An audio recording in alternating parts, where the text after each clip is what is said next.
Hello, and welcome to the Let Them Live podcast. I'm Emily Burning, your host, and also the president and co-founder of Let Them Live. We bring you interviews with unsung heroes and inspiring individuals who are in the fight to save babies, mothers, and fathers from abortion. Our goal is to amplify their voices and bring their stories to the forefront, shedding light on the incredible work they do and the lives they touch. This is more than just a podcast. It's a platform that allows everyone to share their pro-life stories and inspire us to passionately continue advocating for life.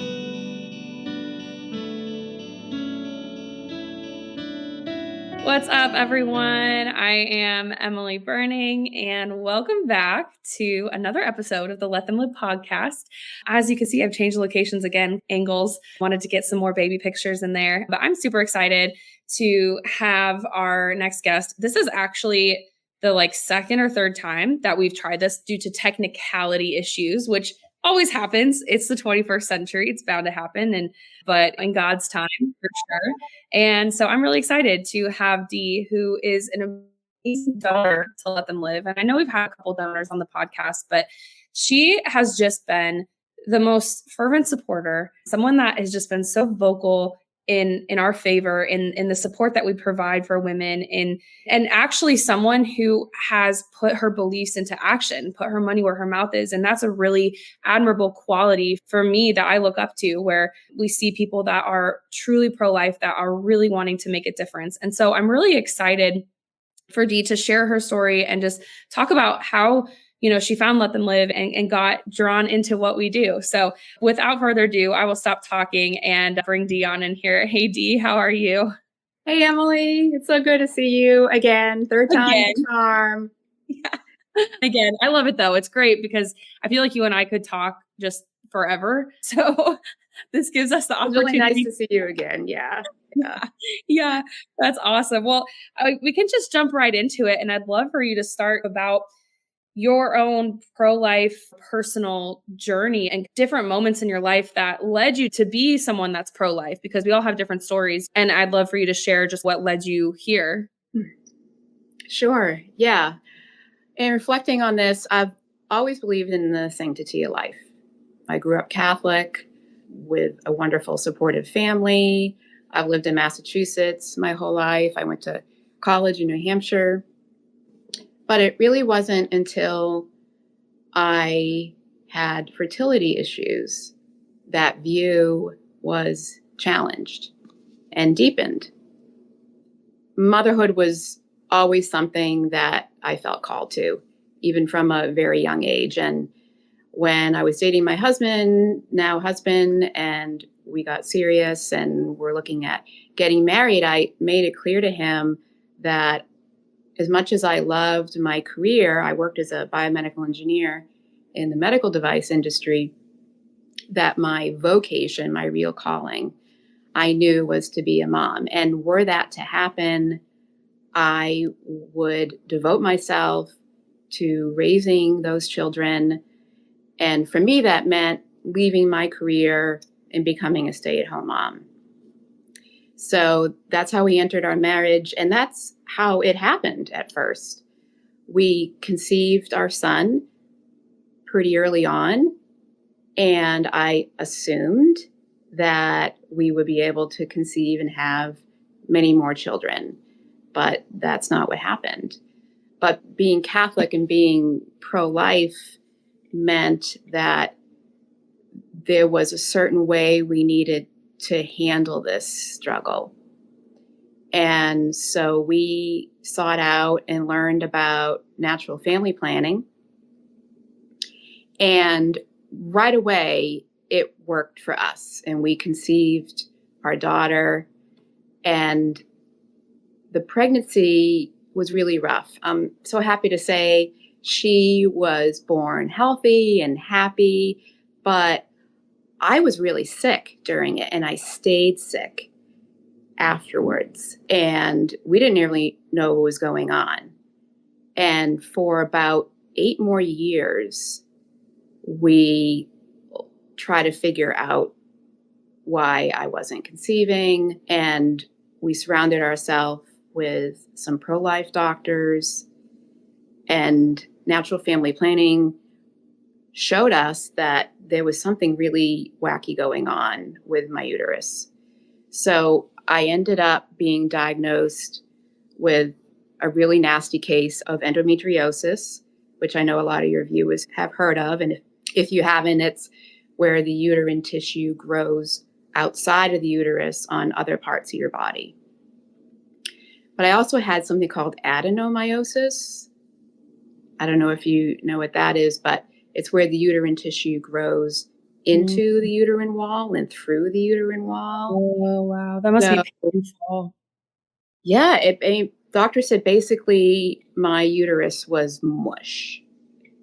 And I definitely wouldn't be able to support another pregnancy.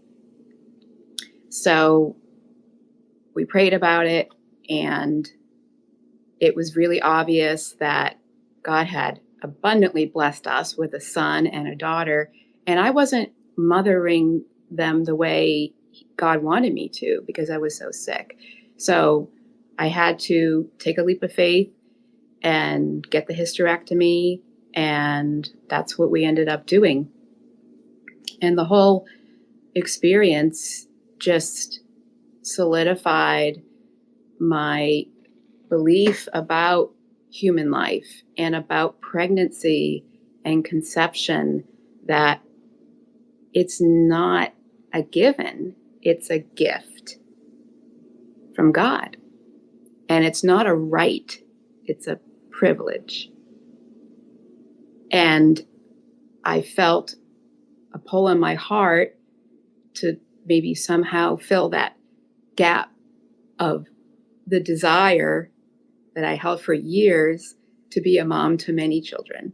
I understand that desire. I totally do. You totally get it. And so I knew that at some point I had to get involved in the pro-life movement and help moms who weren't as blessed as I, moms who had unwanted pregnancies, unplanned, unexpected, to really embrace motherhood as a gift, as God's plan for them, as something that they were capable of doing, even when they were under very difficult circumstances. So that's when I started to look into ways to do that. That's amazing. I love how everyone has a different reason that kind of prompted them to just start looking more, to get more involved, to learn more about being pro-life, the pro-life movement. And it's such a blessing because then you found us. And so that was my next question, was how you found us and what initially drew you to Let Them Live. What was it that made you decide, okay, I'm going to donate? And I know for some people it's a leap of faith because we're on the internet asking for money, and sometimes it's, oh, is this legit? Is it not? I don't know. So sometimes it's that leap of faith of just saying, look, I'm hoping this is helping a mom choose life. So what kind of brought you into it? Yeah. So when the kids got to be about college age, I started to look into opportunities. So I looked at Praying Outside Planned Parenthood. 40 Days Was Life was very active around here. I looked at even becoming a sidewalk counselor eventually, things like that. And there was a ballot initiative here in Massachusetts to end taxpayer-funded abortion. And this was like 2017. And so my husband and I got involved with that, gathering signatures, going to malls and churches, and we spoke at Mass, and the measure failed. It didn't even get to the ballot. And I think they tried again a few years later. And it was really outside my comfort zone. It wasn't the arm of the pro-life movement that I really wanted to get involved with.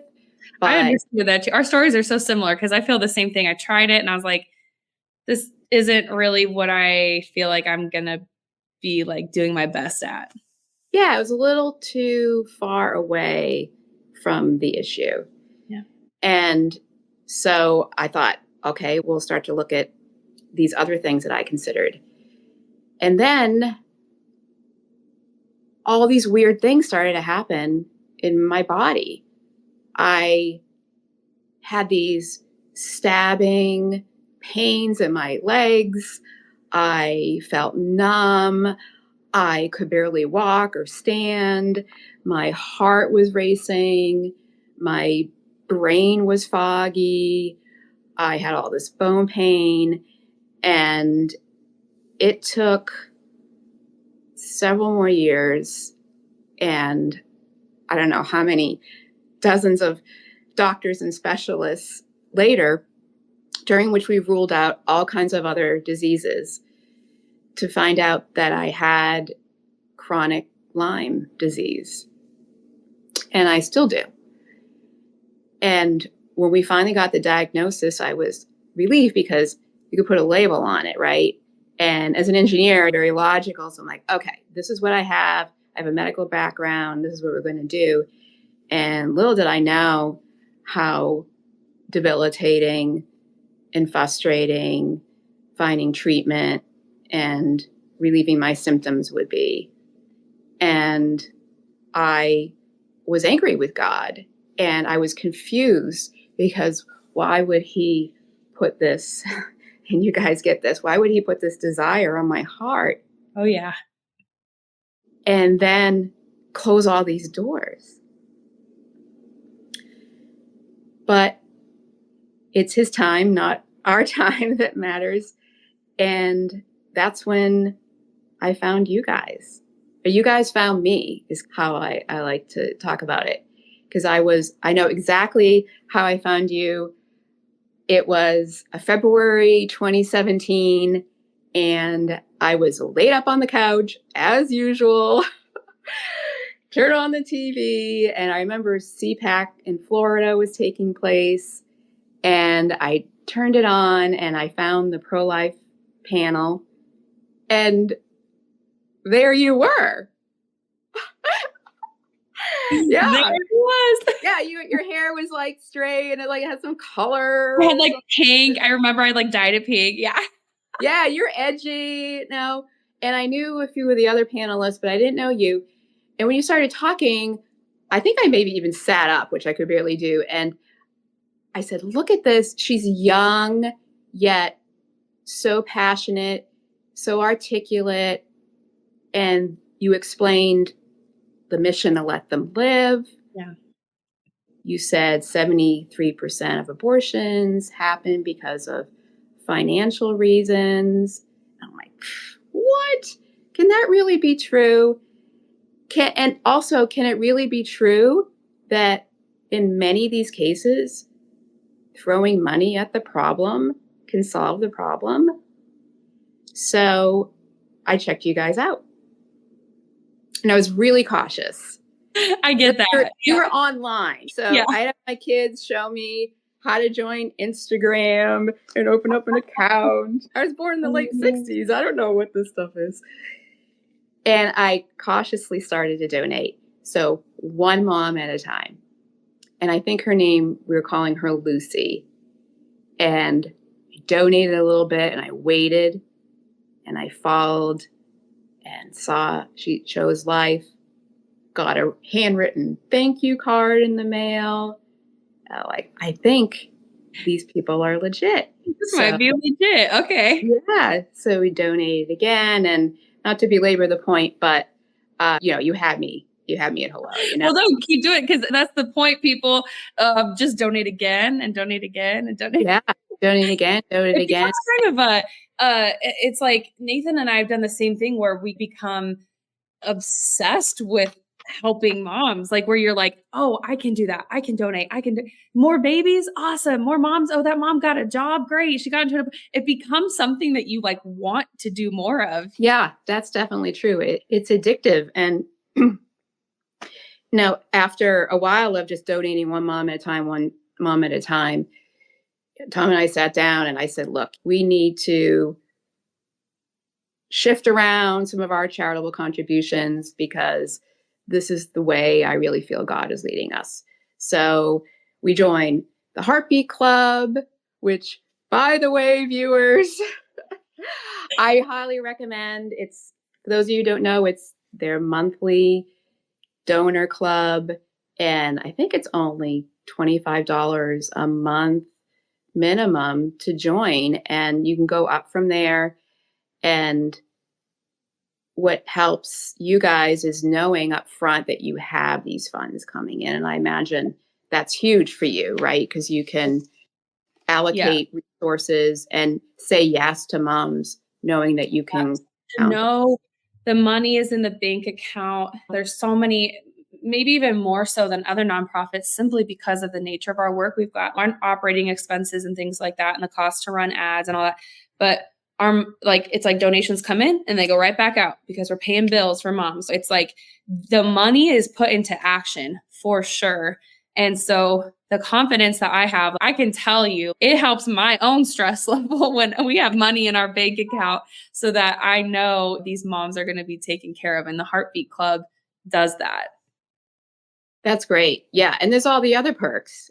You get your t-shirt, which I would have sported today, but it's cold in New England. So I had that be on before. And there's the newsletter that gets put out. There's opportunities even to interact with moms sometimes and stuff like that. So as personal as the Let Them Live experience is for all your supporters, being in the Heartbeat Club takes it to the next level. So Yeah. it's Lent, and almsgiving is one of the practices of Lent. So for people watching, if you're praying about how you're going to practice that, I don't know when this podcast will come out, but it's always a good time to think about giving and to make sure that you're aligning your contributions with your values. And 100%. being a Let Them Live donor, the whole experience, I rave about it all the time, and I'm glad to do it again. But there's nothing else like it. There's no other charity that I've come across that has the same kind of donor experience as you guys. Well, that means a lot too, because definitely a lot of time and thought has been put into it. And that's something that kind of always just naturally came to me. And I don't know if it's because my mom always instilled in us, hey, you got birthday gifts, write a thank you card, make sure people know that you're thankful. Something I'm not really sure, but it just comes naturally to establish that. And that's a huge part of what we do, is making sure that people that are giving their hard-earned money know where it's going and know the impact that they're having. And it's always at the top of our mind, Nathan and I, how do we continue to give donors the experience and the same feelings that we had when we were in the delivery room with a mom named Victoria and she gave birth to Kiari like almost 4 years ago. We were in the delivery room. We saw this little baby. It's like, how do we give that experience, or as close to as we can? And staying in touch with our donors. I've said this before and I'll say it again. It's amazing for the donors. It also fills me up. Like, talking to donors fills my cup and just re-energizes me and gives me the strength. And it sounds cheesy, but truly, to keep going, because the work is so hard. And so when I'm getting encouragement back, it changes the game for me. So it works both ways for sure. Yeah, yeah. Well, you're always in our prayers, and I don't know how many donors you have, but I'm sure it's the same case for them and vice versa. So I think with you guys, it's like the loaves and fishes, right? You gave everything you had initially, you and Nathan, right? The story is infamous now. And look at how the Lord has multiplied it. Yep. Right.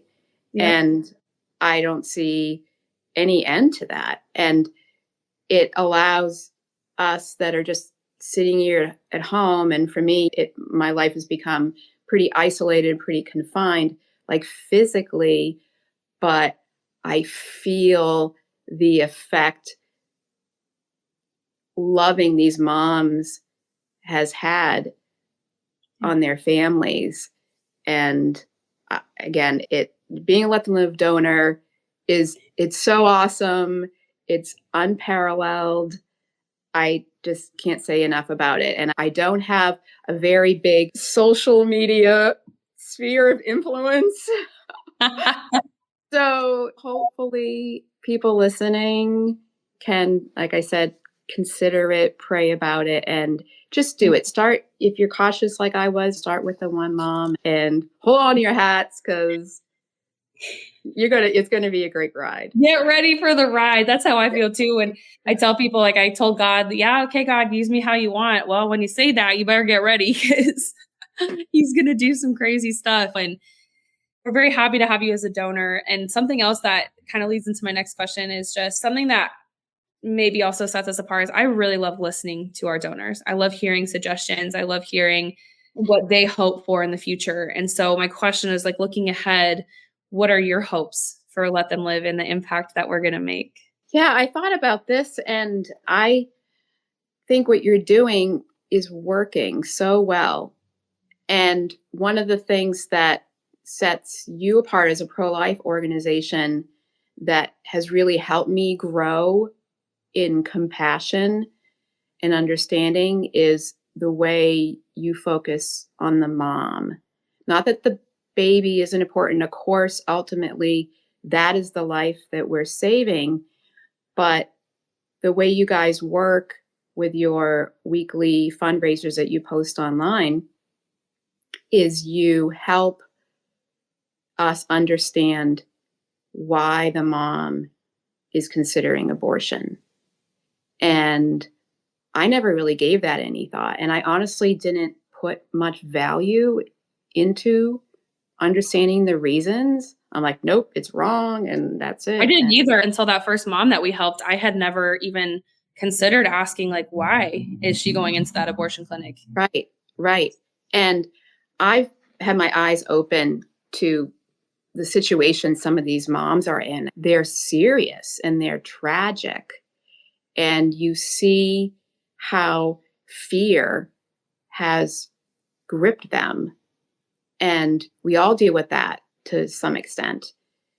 But for them to not have the love and support from the people closest to them, their friends and their family, for them to fear losing their job if they haven't already, or their home, or the ability to feed other children they have. Fear is a powerful thing.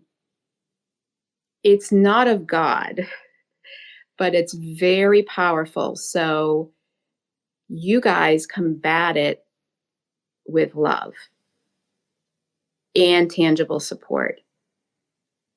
And it's the combination of that, the money to help them practically solve the problems of overdue rent or medical issues or car issue.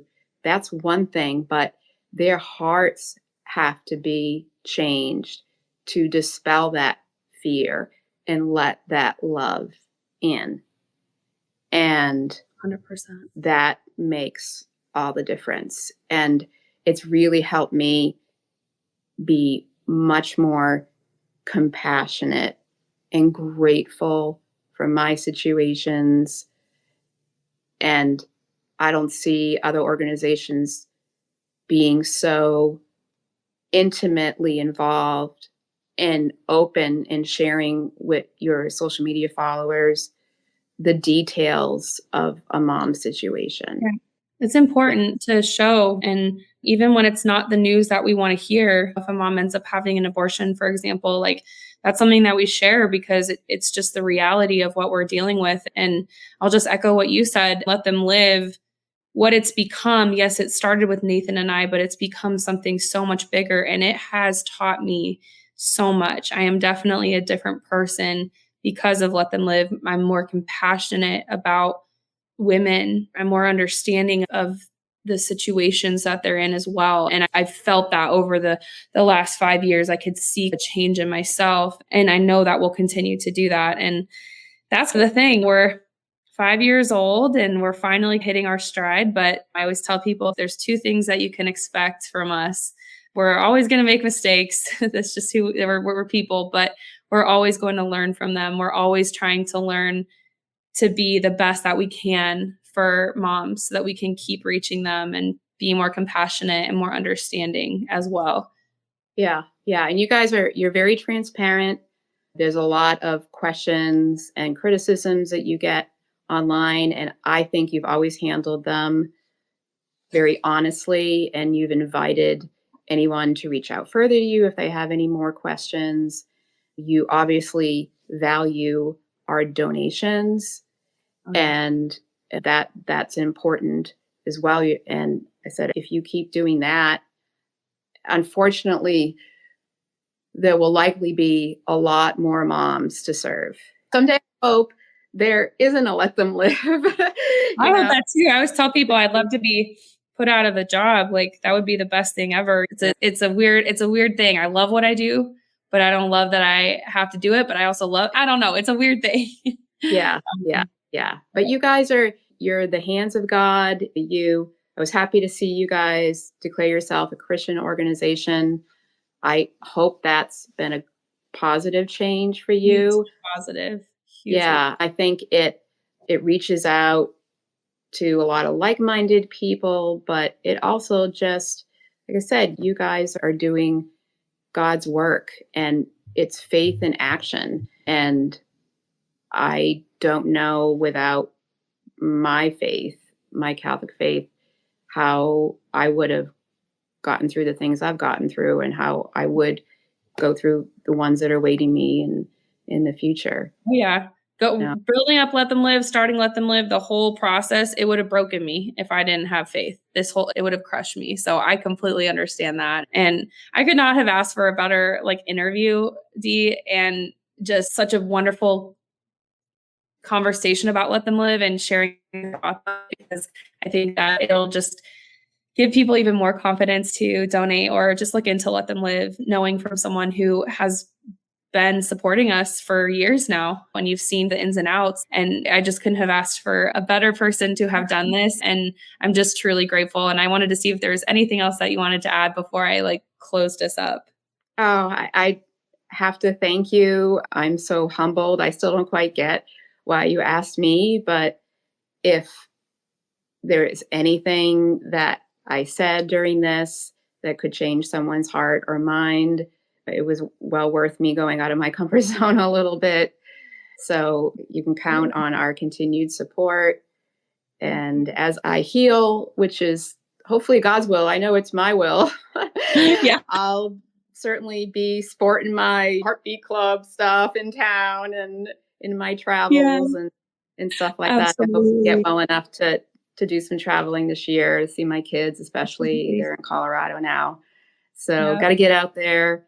And the plan. That'll be awesome. Well, thank you again. And thanks for sharing. And I know that God will use this to reach, even if it's just one person, for sure. So thank you again. And thank you guys for watching or listening, whichever one, and for joining us, and look forward to seeing you on the next episode. Take care. Thank you so much for joining us on today's episode of the Let Them Live podcast. I would like to give a special shout out to Patrick at Moon Shadow Studios, who does an amazing job of editing our podcast. If you're ever in the need for a podcast editor, he is definitely the one to go to. Let Them Live is a Christian nonprofit dedicated to supporting women who are considering abortion primarily due to financial burden. 73% of women have abortions because of financial struggles, and we're here to help bridge that gap. Our goal is to provide the emotional and financial support these women need to feel empowered to choose life. If our cause resonates with you and you're interested in learning more, getting involved, or making a donation, please visit our website at www.letthemlive.org. One amazing way to contribute is by joining our Heartbeat Club, where you can become a monthly donor, and your ongoing support will ensure that we can continue helping women every single month.